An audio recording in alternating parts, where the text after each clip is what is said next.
So Goblin Combe is a interesting site. So we've got plantation woodland, maybe 65 hectares of plantation woodland on our bit. And this smaller area, which is a SSSI grassland, so there's a legal obligation there to maintain it as the grassland, but also intrinsically, it's got a lot of value as quite a rare bit of habitat. As it is within the woodland, the biggest threat to this quite special bit of habitat that is the grassland is the woodland creeping in.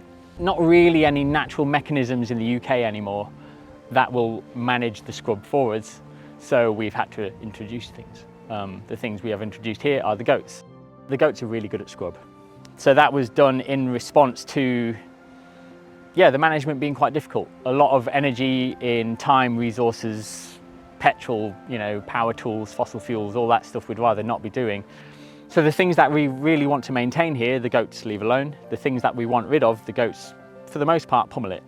Animals, livestock are a natural process. We would rather have the elk, we would rather have the bison. I mean, I do love the goats, but I wish we had those natural processes, but we don't.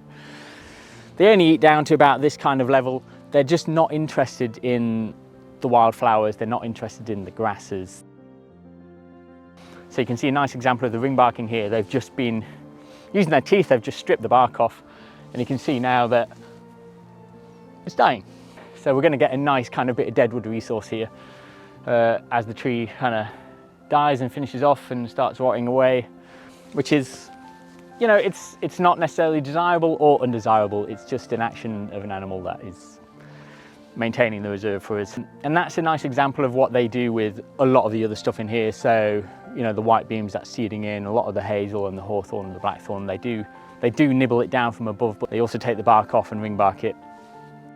We use the goats to maintain this grassland, which is struggling with scrub encroachment. Obviously, an issue is that the surrounding woodland is the seed source. So a really simple mechanism we can do to take the pressure off the grassland a bit is just pushing the woodland out a little. So before too long, we're going to be coming in and just felling some of the trees that are the culprits for seeding in here the most. So we'll be dropping some of the birch, as many turkey oak as we can find in the vicinity, and just kind of blurring the edge between the grassland and the woodland. Because at the moment, it's essentially we've got grassland and then it's just a wall of trees. What we'd really like is a nice graded edge of scrubbier things. The goats are going to help with that because we'll drop the trees down, things will scrub up pretty quick. We don't just then want the grassland and then a wall of scrub. We'd still like a bit of a mosaic to form, and the goats will help because they'll just punch holes in here and there. It's not desirable for them to smash it all uniformly. We want the density of the livestock to be low enough so that we get some different habitats forming naturally.